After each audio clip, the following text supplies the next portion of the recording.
Assalamu alaikum dear students. Hopefully you are all doing well. Welcome to the platform of Nain Academy. I am your host Mohammad Zulkarnain.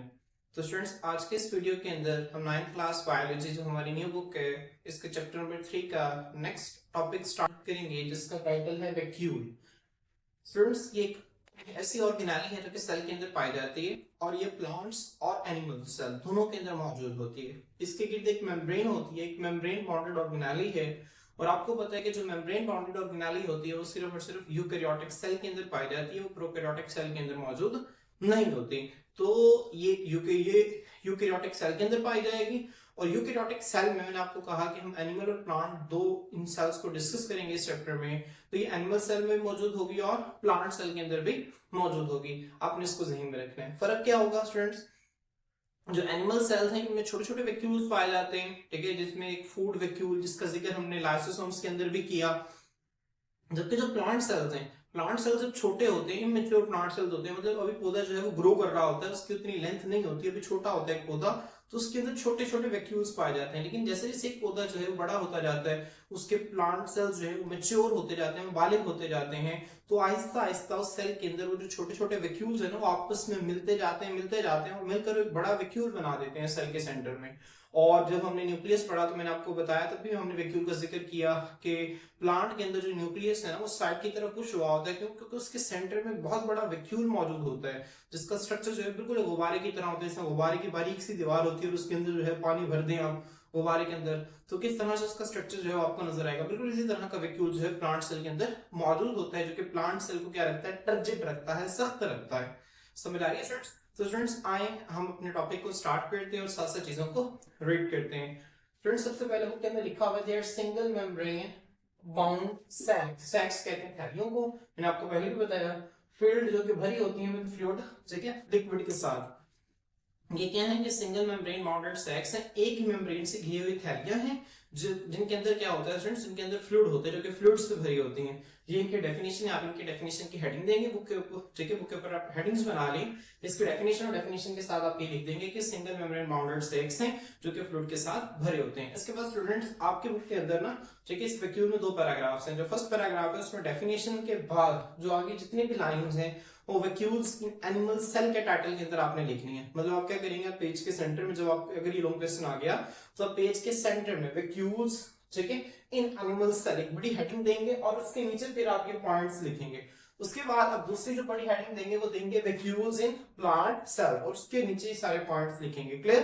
अब students vacuoles in animal cell है ना जो हम इसको discuss करते हैं, वो कहते हैं एनिमल सेल में have many small temporary vacuoles. Students अब देखें, वो कह रहे हैं जो एनिमल सेल है इसमें बहुत सारे छोटे आरजी वैक्यूल, टेम्पररी का मतलब होता है आरजी वैक्यूल हो सकते हैं। अब फ्रेंड्स किस तरह से आरजी वैक्यूल्स हो सकते हैं, जिस तरह हमने लाइसोसोम के अंदर डिस्कस किया कि एक जो सेल था, ठीक है, उसके अंदर जो बाहर से फूड पार्टिकल आया, अब सेल मेम्ब्रेन ने क्या किया, उसके गिर्द एक मेम्ब्रेन दे दी, अपनी मेम्ब्रेन का हिस्सा उसे दे दिया और वो क्या बन गया, फूड वैक्यूल बन गया। क्या बन गया स्टूडेंट्स? Food vacuole. मैं अगर यहाँ पे आप लोगों के लिए ड्रॉ करूं तो स्टूडेंट्स फर्स्ट करें कि ये सेल है और यहाँ पे फूड पार्टिकल है, तो सेल मेम्ब्रेन क्या करती है, इस तरह से अंदर की तरफ बेंड होती है, फूड पार्टिकल ये इसके अंदर जाता है और फिर ये इस तरह के स्ट्रक्चर के अंदर कन्वर्ट हो जाता है जो कि फूड वैक्यूल कहलाता है।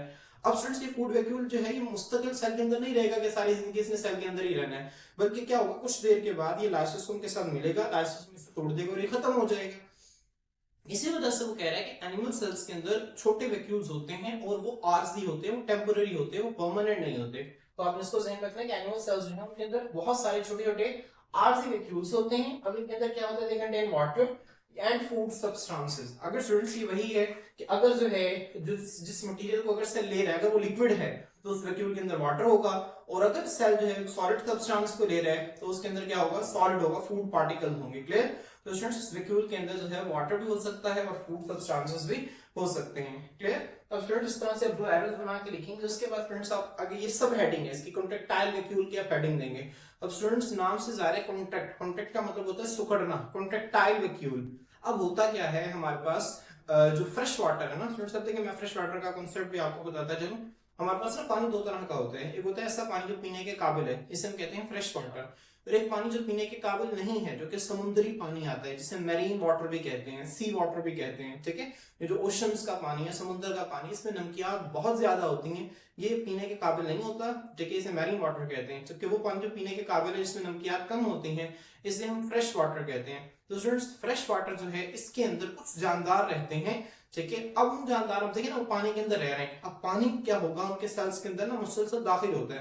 मिसाल के तौर पर मैं आपको एक एग्जांपल देता हूँ। एक जानदार है अमीबा। अमीबा इस तरह का एक जानदार है। अब पानी जो है, फर्ज करें बाहर जो है किसी भी फ्रेश वाटर किसी तालाब के अंदर पड़ा हुआ है, किसी तालाब के अंदर रह रहा है। अब पानी उनके जिस्म के अंदर मुसलसल दाखिल होता है। अब स्टूडेंट्स, आपको पता है कि जो अमीबा है, ये क्या है, एक प्रोटोजोन है। क्या है? प्रोटोजोन। अब प्रोटोजोन में आपको पता है कि एनिमल लाइक प्रोटिस्ट है, इनके बाहर सेल वॉल मौजूद नहीं होती। अब इनके बाहर सेल वॉल मौजूद नहीं होती, जब हमने इनके बाहर आखिरी जो सबसे बाहर वाली मेम्ब्रेन है, वो क्या है, वो सेल मेम्ब्रेन है।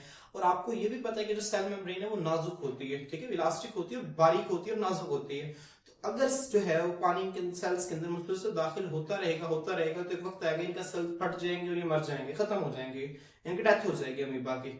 समझ आ रही है? तो स्टूडेंट्स, अब यहाँ पर अल्लाह ताला ने इसको हिफाजत के लिए अब इनके अंदर एक खास किस्म के स्ट्रक्चर्स रखे हैं, जिन्हें हम कहते हैं कॉन्ट्रैक्टाइल वैक्यूल।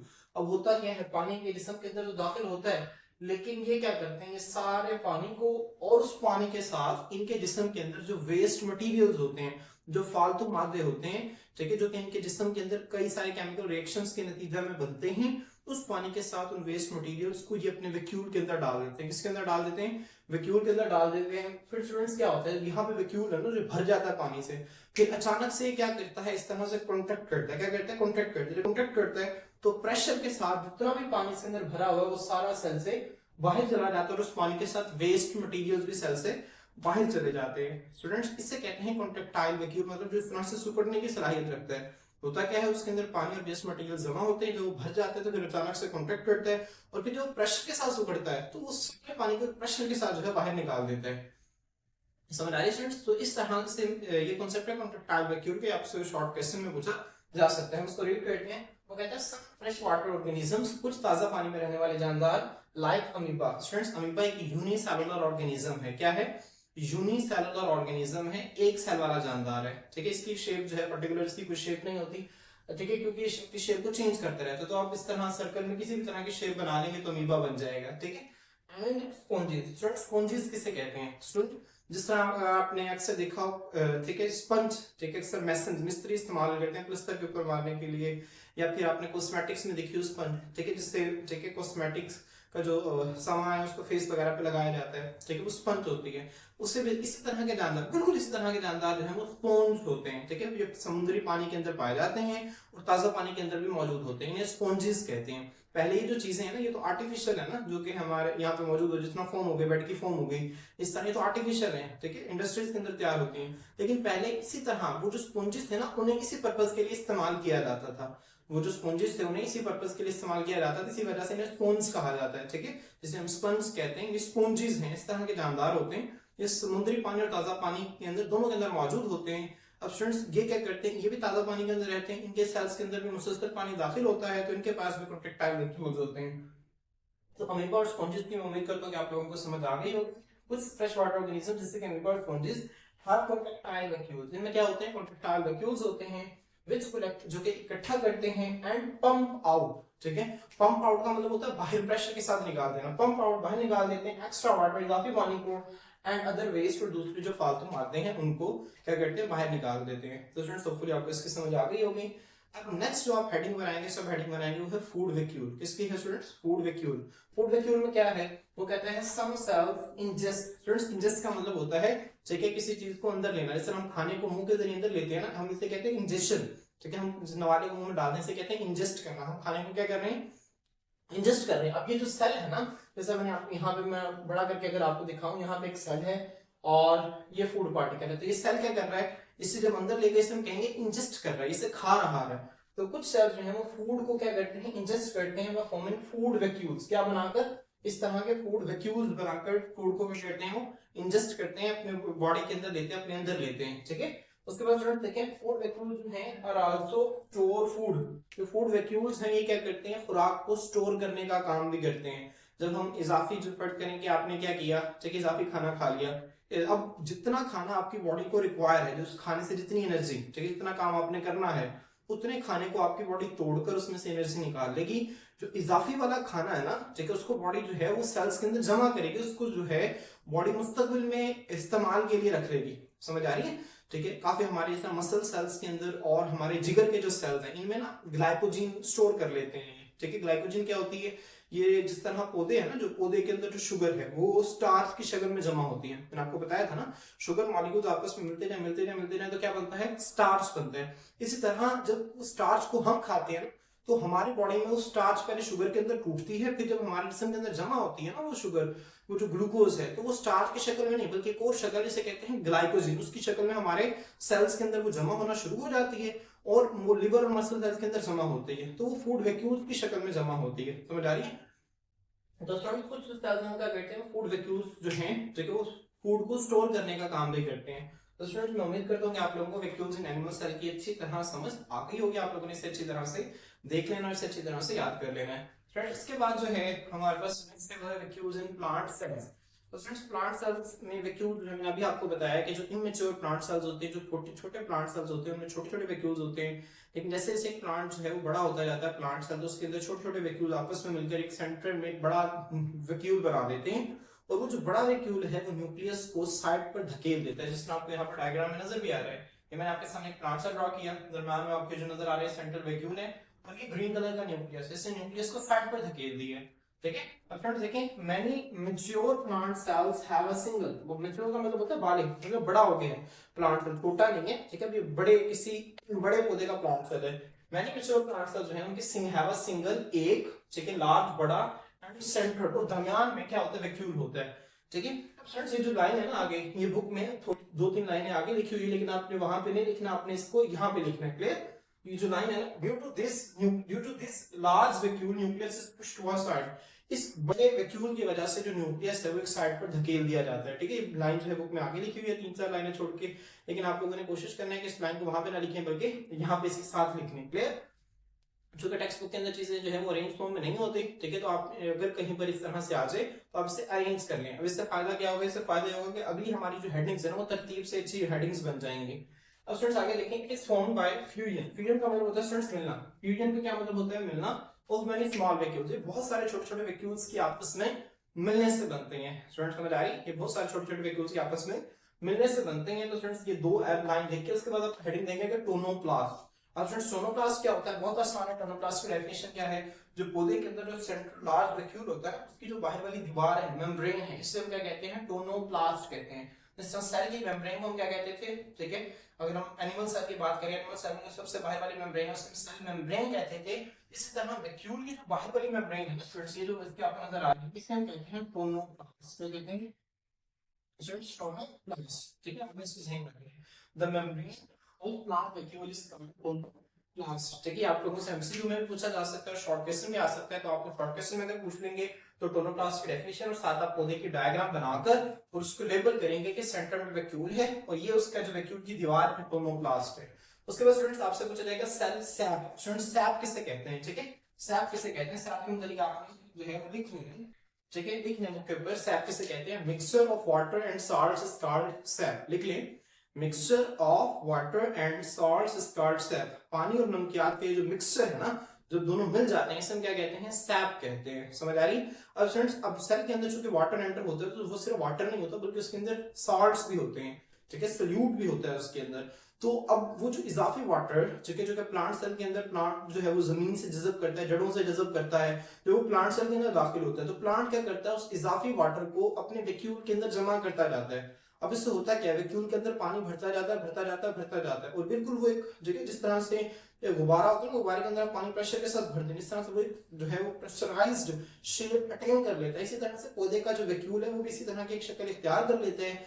अब देखें, और जो आप जिस तरह से गुब्बारे की जो बारीक सी दीवार है, इस तरह वैक्यूल की भी दीवार है, उस गुब्बारे की दीवार को आप समझ लें वो वैक्यूल है, तो गुब्बारे की जो दीवार है उसे हम टोनोप्लास्ट कहेंगे। अब स्टूडेंट उसके अंदर जो पानी है वो उस गुब्बारे की दीवार पर प्रेशर लगा रहा है। क्या लगा रहा है? प्रेशर लगा रहा है। समझ आ रही है? तो स्टूडेंट्स वो जो प्रेशर लगाता है ना पानी, ठीक है, उसे हम कहेंगे टर्गर प्रेशर। क्या कहेंगे? Turgor pressure. और ये जो अमल है ना, इस अमल को कहते हैं टर्गर। तो स्टूडेंट्स, और वो जो वैक्यूल, वो जो गुब्बारे के अंदर जो पानी और सॉल्ट्स है, ठीक है, अब चूंकि वो सेल का पानी और सॉल्ट्स है, ठीक है, मैंने आपको बताया mixture water and salts is called SAP. अब चूंकि जो सैप है वो सेल का है, ठीक है, इसी वजह से हम सैप को सेल सैप कहेंगे। क्लियर? तो स्टूडेंट्स यहाँ पे देखें लिखा हुआ है द सैप। सैप मतलब the mixture water and salts. Mixture water और सॉल्ट्स को क्या कहते हैं? सैप कहते हैं। जो सैप होता है वैक्यूल के अंदर मौजूद होता है, इसे हम सेल सैप कहते हैं। समझ आ रही है? मतलब जो सेल के वैक्यूल के अंदर पानी और सॉल्ट्स का जो मिक्सचर है, जो कि वैक्यूल ने जमा किया हुआ है, इसको मजमूई तौर पर हम सेल सैप कहेंगे। और student it is watery solution of salt. देखिए आगे इसकी डेफिनेशन भी है कि सैप क्या होता है। अब इसकी डेफिनेशन है ये, ठीक है, सेल सैप की। It is the watery solution of salt. ये सॉल्ट्स का क्या है? पानी वाला सॉल्यूशन है, ठीक है, मतलब पानी में सॉल्ट को हल किया, इस तरह का एक सॉल्यूशन होता है। इसके बाद स्टूडेंट आप नेक्स्ट हेडिंग बनाएंगे टर्गर प्रेशर की। किसकी? Turgor pressure. टर्गर प्रेशर ने आपको बताया क्या है? जो वैक्यूल के अंदर पानी जो है, जो कि वैक्यूल की दीवार पर प्रेशर एक्सर्ट कर रहा है, जिसे हम क्या कहते हैं? टर्गर प्रेशर कहते हैं। तो फ्रेंड्स देखें, द आउटवर्ड प्रेशर, जो बाहर की तरफ लगने वाला प्रेशर है। जिस तरह फर्स्ट करें, ये वैक्यूल है, अब इसके अंदर पानी जो है इस तरह से इसकी दीवार पर एक बाहर की जानिब क्या लगा रहा है? प्रेशर एक्सर्ट कर रहा है। तो आउटवर्ड प्रेशर है ना जो वैक्यूल का, साइटोप्लाज्म एंड सेल वॉल। अब फ्रेंड्स देखें, जब ये प्रेशर इस पे लगेगा तो ये प्रेशर आगे साइटोप्लाज्म में ट्रांसफर होगा। देखिए ना, ये वैक्यूल यहाँ पर पड़ा हुआ है, आगे क्या है? साइटोप्लाज्म। जब इसके अंदर पानी प्रेशर लगाएगा तो इसकी टोनोप्लास्ट जो है वो साइटोप्लाज्म पर प्रेशर लगाएगी, और साइटोप्लाज्म बाहर किस पर प्रेशर लगाएगी? सेल वॉल के ऊपर प्रेशर लगाएगी। समझ आ रही है? तो ये प्रेशर जो है वो ट्रांसफर होगा, सबसे पहले टोनोप्लास्ट, फिर साइटोप्लाज्म और फिर सेल वॉल। तो जो आउटपुट प्रेशर है ना वैक्यूल का साइटोप्लाज्म और सेल वॉल पर, makes plant cell turgid. Turgid का मतलब होता है स्टूडेंट सख्त। टर्जिड का मतलब लिख लें, बुक के ऊपर लिख लें सख्त। टर्जिड का क्या मतलब है? सख्त है। तो ये आउटवर्ड प्रेशर लग रहा है वैक्यूल का साइटोप्लाज्म और सेल वॉल पर, ये पौधे के सेल को सख्त बना देगा, टर्जिड बना देगा। और ये जो प्रेशर है ना स्टूडेंट, इस प्रेशर को हम नाम देते हैं टर्गर प्रेशर। ठीक है, टर्गर मतलब टर्जिड से निकला है कि ये ऐसा प्रेशर है जो पौधे को सख्त बना रहा है। और ये जो फिनोमिना है ना सारा, इसको हम कहते हैं प्रोसेस, ये जो अमल है इसको हम कहते हैं टर्गर। एक ऐसा अमल जिसमें पौधे के वैक्यूल के अंदर जो पानी है वो आउटवर्ड प्रेशर लगाए और प्लांट को टर्जिड बना दे, इस अमल को हम टर्गर कहते हैं। अब फिर से टर्गर प्रेशर की सिग्निफिकेंस है, अगर आपसे बहुत simple turgor pressure short question में पूछते तो आप टर्गर प्रेशर के साथ सिग्निफिकेंस की हेडिंग देके, अहमियत की हेडिंग देके, इस तरह से यहाँ पे आप सिग्निफिकेंस की हेडिंग देंगे और फिर स्टूडेंट्स जो है वो आप आगे लाइन लिखेंगे कि द टर्गर प्रेशर जो है helps in maintaining shape of cell. ये सेल्स की शेप को मेंटेन करने में, शेप को बरकरार रखने में मदद देता है, क्योंकि जब अंदर से मुसलसल प्रेशर लग रहा है तो सेल जो है अपनी खास शेप के अंदर रहता है, अपनी शेप को चेंज नहीं करता। तो स्टूडेंट्स ये हमारे पास वैक्यूल का ओवरऑल सारा कांसेप्ट था, जो कि मैंने आप लोगों के इस लेक्चर के अंदर टोटली क्लियर कर दिया। अगर आप लोगों का कोई भी क्वेश्चन है तो आप लोग कमेंट सेक्शन के अंदर पूछ सकते हैं। काइंडली चैनल को सब्सक्राइब करें, वीडियो को लाइक करें और अपने फ्रेंड्स के साथ लाजमी शेयर करें। शुक्रिया।